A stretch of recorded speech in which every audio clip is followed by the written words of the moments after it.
Bienvenue à la grande édition sur Rwanda TV, chers téléspectateurs. Je suis David Carmel Ingabire et c'est une joie de vous retrouver.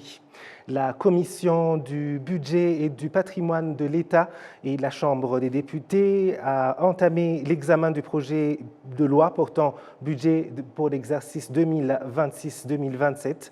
À cette occasion, le ministre des Finances et de la Planification économique, Youssouf Moulangwa, a assuré que le gouvernement prendra en considération les préoccupations et les recommandations formulées par les députés afin d'aligner le budget sur les ambitions de développement du pays. Jean-Benoît Michel pour les détails. Selon la présidente de la commission, Odette Ouamalia, l'analyse du projet budgétaire permet d'identifier les priorités les plus urgentes et de réajuster certaines allocations en fait de garantir l'achèvement des projets en cours ainsi que la mise en œuvre des engagements pris par le président de la République envers la population.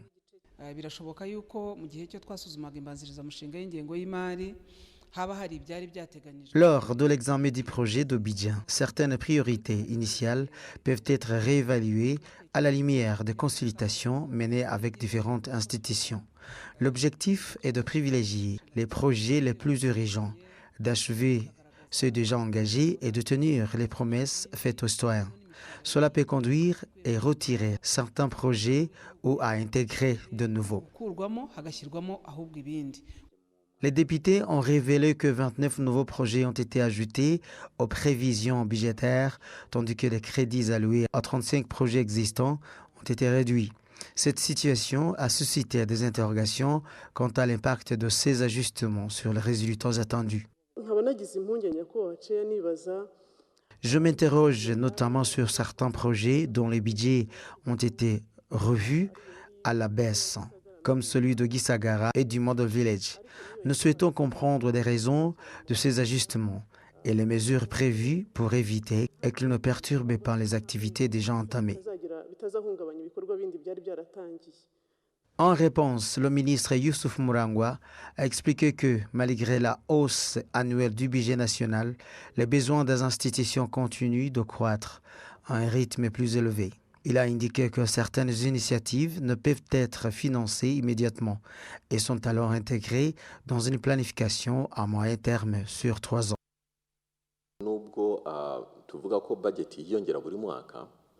Les évaluations réalisées montrent que les besoins exprimés par les différentes institutions dépassent largement les ressources disponibles. Après avoir pris en compte les observations des députés, nous avons pu mobiliser près de 4 000 milliards de francs rwandais supplémentaires. Lorsque le financement immédiat n'est pas possible, les projets concernés sont intégrés dans la planification à moyen terme afin qu'ils puissent être réalisés ultérieurement. Pour l'exercice 2026-2027, le Rwanda prévoit un budget de 7 796,3 milliards de francs rwandais, dont 62% seront consacrés aux piliers économiques. Conformément à la procédure législative, la commission du budget présentera son rapport à l'Assemblée plénière, accompagné des observations du Sénat. Après l'adoption par le Parlement, la loi de finances sera promulguée et publiée officiellement. Suivez la grande édition sur Rwanda TV. L'autorité nationale des examens et des inspections scolaires, NESA en sigle, a dévoilé les résultats de l'enquête 2025 sur l'évaluation et le classement des apprentissages, l'ARS en sigle, une étude nationale visant à évaluer la qualité de l'enseignement et de l'apprentissage dans les écoles au Rwanda. Le ministre de l'Éducation, Joseph Nsengimana, a déclaré que de telles évaluations jouent un rôle essentiel dans l'élaboration des politiques et stratégies destinées à améliorer la qualité de l'éducation, alors que le Rwanda poursuit son ambition de devenir une économie fondée sur la connaissance. Un reportage de Michel Iladokunda. Cette évaluation, réalisée tous les 2 ans, vise à mesurer les résultats d'apprentissage et l'efficacité de l'enseignement à travers le pays, permettant ainsi aux acteurs du secteur éducatif d'identifier les défis et de mettre en œuvre des interventions fondées sur des données probantes. En présentant les résultats, le directeur général de la NESA, Bernard Barati, a mis en évidence plusieurs facteurs qui continuent d'affecter la qualité de l'éducation tout en formulant des recommandations pour y remédier. kugabanya umubare w'abanyeshuri baba bari mu ishuri. La réduction de la taille des classes demeure une priorité importante. L'étude a montré clairement que les classes surchargées ont un impact négatif sur les résultats d'apprentissage et les performances des élèves. Nous devons également renforcer le soutien aux filles, en particulier lors de leur transition vers les dernières années du primaire et vers l'enseignement secondaire. Par ailleurs, les enseignants ne devraient pas seulement apprendre aux élèves à lire, mais aussi à comprendre et à interpréter ce qu'ils lisent. La compréhension de lecture est au cœur de la maîtrise de la langue. L'étude a également révélé que les difficultés liées à la maîtrise de l'anglais touchent non seulement les élèves, mais aussi les enseignants. Il est donc nécessaire de poursuivre les efforts visant à renforcer les compétences en anglais des enseignants et à améliorer l'enseignement dispensé dans cette langue. Les participants ayant assisté à la présentation des résultats ont indiqué que le rapport fournit des informations précieuses et contribuera à renforcer les efforts visant à améliorer les performances du système éducatif. L'un des résultats qui m'a particulièrement marqué concerne la situation des filles dans l'éducation. On constate que de nombreuses filles commencent leur scolarité très motivées et en grand nombre, mais qu'en 6e année du primaire, les garçons sont nettement plus nombreux qu'elles. En tant que partenaires du développement, nous avons la responsabilité de travailler ensemble pour comprendre les causes de cette tendance et identifier les solutions durables. Le ministre de l'Éducation, Joseph Nsengimana, a déclaré que cette étude offre une image claire de l'état actuel du système éducatif et met en lumière les domaines nécessitant des efforts supplémentaires pour améliorer les résultats d'apprentissage. Les résultats de cette évaluation sont bien plus que de simples statistiques. Ils constituent un miroir reflétant l'état de notre système éducatif. Ils nous poussent à nous demander si nos efforts sont suffisants et s'ils profitent réellement à tous les apprenants. J'encourage donc chacun à exploiter ces informations, en particulier dans les domaines liés à ses responsabilités. Notre objectif n'est pas seulement d'analyser les données, mais de les traduire en actions concrètes et en décisions politiques qui améliorent la qualité de l'éducation dans tout le pays. L'évaluation LARS 2025 a concerné 22 950 élèves issus de 592 écoles réparties dans 30 districts du Rwanda. L'étude a ciblé les élèves de 3e année du primaire, de 6e année du primaire et de 3e année du secondaire, offrant ainsi une vue d'ensemble complète des acquis scolaires à des étapes clés du parcours éducatif. Page santé, cette fois-ci, des spécialistes cardiaques israéliens ont commencé à traiter 25 enfants souffrant de diverses maladies du cœur. Les parents de ces enfants se disent reconnaissants que leurs enfants puissent désormais bénéficier de soins spécialisés et de haute qualité sans avoir à se rendre à l'étranger. Michel Iladoukounda. Jeanne Moulekatete est l'une des mères dont l'enfant a bénéficié d'un traitement pour une maladie cardiaque. Son enfant de 10 ans vit avec cette maladie depuis 3 ans. Elle explique que faire soigner son enfant à l'étranger aurait été hors de sa portée financière, ce qui fait de cette opportunité de recevoir des soins au Rwanda un véritable changement dans leur vie. Mon enfant souffrait d'une maladie cardiaque qui affectait sa capacité à fonctionner normalement et à réussir à l'école. J'ai commencé à remarquer les symptômes il y a environ 3 ans. Ce fut un parcours très difficile. L'emmener à l'étranger pour recevoir un traitement était quelque chose que je n'aurais jamais pu me permettre. Aujourd'hui, je suis très heureuse parce que je sais qu'il peut recevoir les soins dont il a besoin ici même au Rwanda. Nous n'avons eu à payer que les examens médicaux. Je ne sais pas quel autre frais pourrait survenir, mais je suis convaincue que tout se passera bien grâce à ce partenariat avec le gouvernement du Rwanda. L'équipe des chirurgiens cardiaques et des spécialistes venus d'Israël ont réalisé ces interventions à l'hôpital Roi Faisal à Kigali. Le directeur des services médicaux, Dr Augustin Sendeyeya, a souligné que les enfants pris en charge souffrent de différentes formes de maladies cardiaques et nécessitent des interventions spécialisées. Le directeur exécutif de l'organisation Save a Child's Heart, Simon Fisher, a quant à lui mis en avant l'importance de ce partenariat ainsi que son impact attendu sur l'amélioration de la santé des enfants. L'ancien joueur de la NBA et représentant de Legends of Basketball et Project Max Arlod Killing a également exprimé son enthousiasme à l'égard de cette collaboration et des bénéfices qu'elle apporte aux enfants et à leurs familles. Au total, 527 enfants ont déjà bénéficié des soins cardiaques spécialisés, soit en Israël, soit au Rwanda, grâce au partenariat sanitaire entre les deux pays. L'ambassadrice d'Israël au Rwanda, Einat Weiss, a souligné qu'elle est fière de cette coopération qui contribue à sauver et à améliorer la vie de nombreux enfants rwandais. Depuis octobre 2023, le partenariat entre le ministère de la Santé et Save a Child's Heart a permis d'investir environ 1,5 million de dollars américains dans le traitement des enfants au Rwanda et en Israël, la formation des professionnels de santé et l'acquisition d'équipements médicaux spécialisés destinés aux soins cardiaques. Les femmes fréquentant les centres de santé et les hôpitaux de référence de la province du Nord affirment que le recours aux différentes méthodes de planification familiale leur a permis d'éviter des naissances qu'elles n'auraient pas eu les moyens d'assumer. Elles estiment également que ces services les aident à mieux planifier l'avenir de leur famille et à améliorer leurs conditions de vie.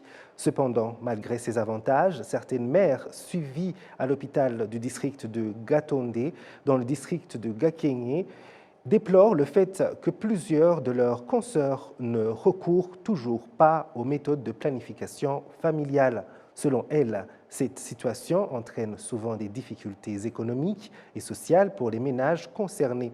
Les professionnels de santé spécialisés dans la santé maternelle rappellent que toutes les méthodes de planification familiale mises à disposition par le ministère de la Santé sont sûres et accessibles. Ils encouragent la population à les adopter et à se détourner des préjugés et idées reçues qui continuent de freiner leur utilisation dans certaines communautés. Les résultats de la 7e enquête démographique et de santé, DHS 7, réalisée en 2025, montre que 78% des femmes mariées âgées de 15 à 49 ans ont besoin de services de planification familiale. Parmi elles, 64% utilisent des méthodes modernes de contraception, 5% recourent à des méthodes traditionnelles, tandis que 9% ne bénéficient toujours d'aucun service de planification familiale. Ces chiffres illustrent les progrès réalisés dans l'accès à la planification familiale au Rwanda, tout en mettant en évidence la nécessité de renforcer davantage la sensibilisation et l'accès aux services afin de répondre aux besoins des femmes qui en sont encore privées. Vous suivez la grande édition sur la télévision rwandaise. Les voyageurs qui utilisent les services de Rwandair se disent satisfaits de la qualité des prestations offertes par la compagnie nationale rwandaise. Suivez pour plus de détails ce reportage. Rwandair assure également le transport de marchandises à l'aéroport international de Djibouti, comme dans plusieurs autres destinations du continent. Les responsables du secteur aérien y saluent la qualité de service proposée par la compagnie. Abdelrahman Ali, il est directeur général d'Air Djibouti. Ce service de Rwandair, c'est un service qu'on apprécie énormément. Comme je disais hier, ça montre comment les deux pays sont liés ensemble. Ce que vous voyez ici en live, c'est que le cargo qui vient des États-Unis, de la Hollande, via Dubaï, vient à Djibouti. Avec Rwandair. Malheureusement aujourd'hui on n'a pas de cargos qui doivent partir, mais les vols du soir, on a des cargos qui viennent de Kigali pour Djibouti. Donc on apprécie énormément ce service rendu par le Rwandair et éventuellement là ils ont commencé avec des vols et on aimerait bien renforcer ça et avoir 3 ou 4e vol très prochainement. Cette reconnaissance internationale rejoint les témoignages de nombreux passagers qui soulignent régulièrement leur satisfaction à l'égard de Rwandair. The cleanliness is okay, the hygiene. Le niveau de propreté est remarquable. Le personnel de bord accueille chaleureusement les passagers et les services offerts sont excellents. J'apprécie vraiment Rwandair qui est devenu un peu notre compagnie à nous aussi. Je suis originaire de l'Ouganda. Et comme les Ougandais et les Rwandais sont des peuples frères. We are the same. So I'm excited. We thank Rwanda and the crew. Nous félicitons Rwandair ainsi que toute son équipe. Ma famille et moi voyageons avec cette compagnie depuis plusieurs années. L'élargissement de son réseau de destination nous a permis de nous rendre partout où nous le souhaitions. Nous leur en sommes très reconnaissants. Mon voyage n'est pas encore terminé, mais mon premier vol était assuré par Rwandair entre Entebbe et Kigali.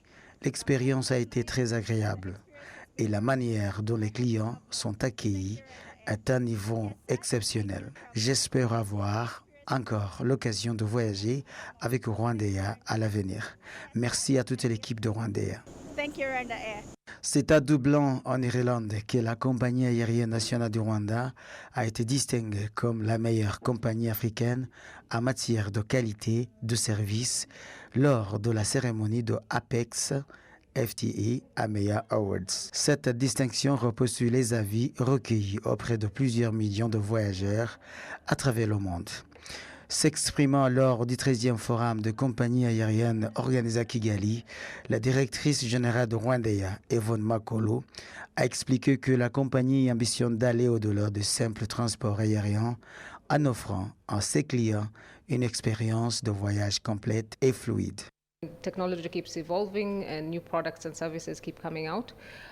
La technologie continue d'évoluer et de nombreux produits apparaissent constamment sur le marché.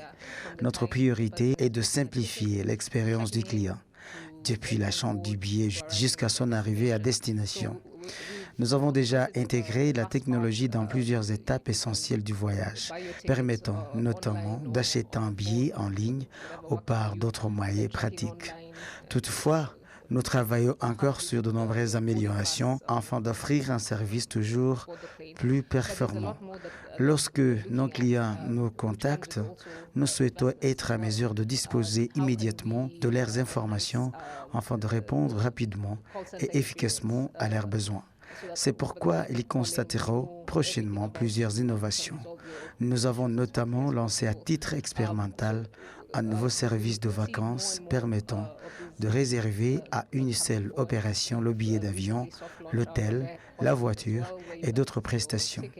Nous continuons à perfectionner cette offre qui a déjà reçu un accueil favorable, tout en cherchant ce qui nous différencie de nos concurrents afin d'améliorer davantage l'expérience de nos clients et de renforcer l'identité de notre marque. D'autres nouveautés seront dévoilées dans les prochains jours.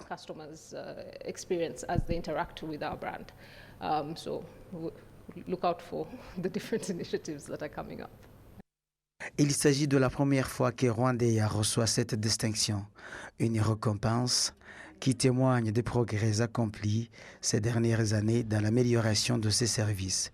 Pour obtenir ce prix, la compagnie rwandaise a dévancé plusieurs grands transportateurs africains, notamment Ethiopian Airlines, South African Airways, Loyo Air Maroc et Egypt Air. Cette récompense contribue à renforcer la réputation du Rwanda en matière d'excellence de service et participe au développement du secteur touristique du pays. La communauté des États de l'Afrique de l'Est poursuit son projet d'intégration politique au Rwanda. Une campagne de consultation citoyenne vient d'être lancée afin de recueillir les avis de la population sur les principes qui devraient guider la future constitution de la Fédération politique d'Afrique de l'Est. Une démarche qui vise à associer les citoyens à la définition plutôt de l'avenir de la région. Les détails avec Michel Iladoukounda. Le ministère rwandais des Affaires étrangères et de la coopération internationale, en collaboration avec la communauté d'Afrique de l'Est, a lancé une campagne nationale de consultation visant à recueillir les opinions des citoyens rwandais sur le projet de constitution qui servira de fondement à la future fédération politique de l'Afrique de l'Est. Ce processus s'inscrit dans le cadre de la vision d'intégration régionale portée par les États membres de l'EEAC. L'initiative a été approuvée lors du 18e sommet des chefs d'État et de gouvernement de l'organisation en 2017, avant le début des consultations populaires en 2018. Avant, le Rwanda, le Burundi, l'Ouganda et le Kenya avaient déjà mené cet exercice auprès de leur population. Les autorités régionales ont estimé que la participation citoyenne est essentielle pour garantir que la future constitution reflète les aspirations des peuples de la région. Les experts chargés de la collecte des contributions soulignent que l'adhésion des citoyens à ce projet pourrait constituer une étape décisive dans le renforcement de l'intégration régionale et dans la recherche des solutions communes aux défis économiques, sociaux et politiques auxquels les pays membres sont confrontés. Les responsables de la Communauté d'Afrique de l'Est rappellent également que l'avenir de la région doit être façonné par ses citoyens. Ils considèrent que cette consultation représente une occasion importante pour les populations de contribuer directement à la définition des orientations de la future fédération politique. Du côté du gouvernement rwandais, les autorités saluent cette initiative qu'elles considèrent comme une opportunité pour les Rwandais de participer activement aux réflexions sur l'avenir de la région et sur les mécanismes susceptibles de renforcer la coopération entre les États membres. La campagne de consultation se déroulera pendant 2 semaines et impliquera les institutions publiques, les collectivités locales, le secteur privé, les organisations de la société civile ainsi que les citoyens. Les activités sont notamment prévues dans les districts de Rubavu, Huye et Nyagatare, ainsi que dans la ville de Kigali. Selon les experts mobilisés pour cette mission, de nombreux citoyens souhaitent voir le projet de fédération politique progresser plus rapidement afin de favoriser une intégration plus poussée entre les pays de la région. Initialement, la collecte des avis destinés à alimenter l'élaboration de la future constitution de l'Afrique de l'Est devrait prendre fin en 2025. Cependant, plusieurs défis, notamment des questions politiques, l'insécurité dans certaines zones de la région et d'autres contraintes institutionnelles, ont retardé le calendrier prévu. Malgré ces difficultés, les responsables de la Communauté de l'Afrique de l'Est réaffirment leur engagement à poursuivre le processus d'intégration politique avec l'ambition de construire une fédération fondée sur les aspirations et les contributions des citoyens de la région. Et voilà, nous arrivons à la fin de cette grande édition. Merci de nous avoir suivis. Je remercie toute l'équipe qui m'a aidé à la préparer. Au plaisir de très bientôt vous retrouver.